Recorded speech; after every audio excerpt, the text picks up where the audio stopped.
आज इस सर्वजन हिताय संस्थान के द्वारा सम्मान समारोह का आयोजन हुआ और आज परम आदरणीय प्रोफेसर हरिशंकर मिश्र जी, जिनका मुझे बहुत ही स्नेह प्राप्त है, जिनका आशीर्वाद प्राप्त है और मैं धन्य मानता हूँ अपने को। और आज इस समारोह के मुख्य अतिथि, पद को सुशोभित करने वाली परम आदरणीय पद्मश्री डॉक्टर विद्यादेवी सिंह जी, जिनकी मुझ पर बड़ी कृपा रहती है, हमारी बड़ी बहन के रूप में रही है और जिन कवियों ने इस सम्मान को ग्रहण आकर अपनी उपस्थित हुए और मेरे इस सम्मान को ग्रहण कर किया, तो उसमें उनका गौरव नहीं है, उसमें मात्र संस्था ने अपने गौरवान्वित अनुभव करती है अपने को। यदि आपका सम्मान आपने यहाँ पर आए न होते, संस्था को धन्य न बनाया होता, शायद ये हम लोगों का कर्तव्य है कि जो अभी परम आदरणीय प्रोफेसर मिश्र जी ने कहा, सभी लोगों ने कहा कि कविता असल में संपूर्ण मानवता का कल्याण करती है।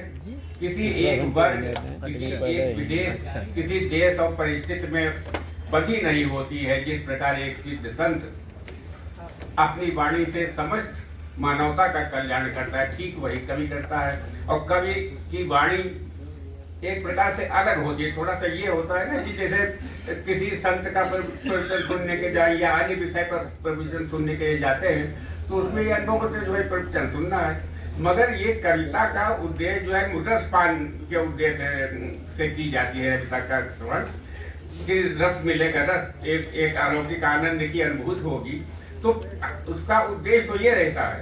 और कवि भी अपने जो सरस वाणी है, अपनी वाणी के द्वारा रस को प्रकट करते ही हैं, रस को प्रदान करते ही हैं। उसके अलावा जो उसके अंतर्गत मानवता कल्याण के लिए भाव छिपे होते हैं, वो ब्याज स्वरूप स्वतः ही मिल जाते हैं। ऐसा संस्कृत के विद्वानों ने अपने उसमें कहा। तो इसलिए आप लोग यहाँ पर आए, संस्था का गौरव बढ़ाया, पर इसलिए आपका बहुत बहुत धन्यवाद। श्री मधुकर अस्थाना जी, जो हमारे बड़े भाई हैं, बड़ी कृपा की आपने इस सम्मान को ग्रहण किया। और श्री संजय शुक्ल जो गाजियाबाद से पधारे हैं, बहुत बहुत धन्यवाद आपका। आपने अब यहाँ पर आकर संस्था का हमारा सबका गौरव बढ़ाया है।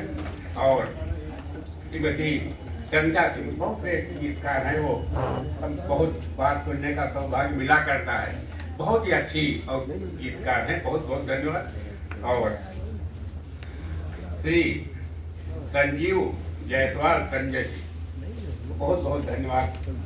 मैं देखा हुआ आपको, आप आए कई बार, वैसे आपसे भेंट हुई, बहुत बहुत धन्यवाद। और इसमें श्री सुशांत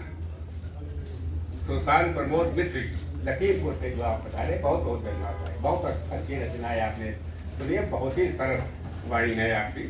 और श्री विंध्यवासिनी प्रसाद त्रिपाठी जी, जो राम की जन्मभूमि अयोध्या से यहाँ पर आए और अपनी रचनाओं सुनाई, हम लोगों को बहुत आनंदित किया है।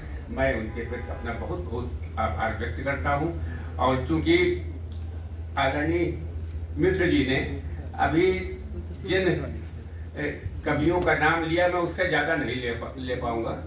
दरअसल बात यह है कि मेरे दृष्टि में कुछ आँखों में कुछ थोड़ा सा कमी होने के कारण वहाँ जा भी नहीं रहे। फिर भी मैं जितने भी लोग उपस्थित हैं, जो मिश्र जी ने ही कहा है, जिन लोगों के नाम लिए हैं, और वो मैं भी उन्हीं लोगों का नाम लेता हूँ अपने अंतर से, और बहुत बहुत धन्यवाद देता हूँ कि बहुत समय भी अधिक हो रहा है, आप लोग आए, बहुत बहुत धन्यवाद।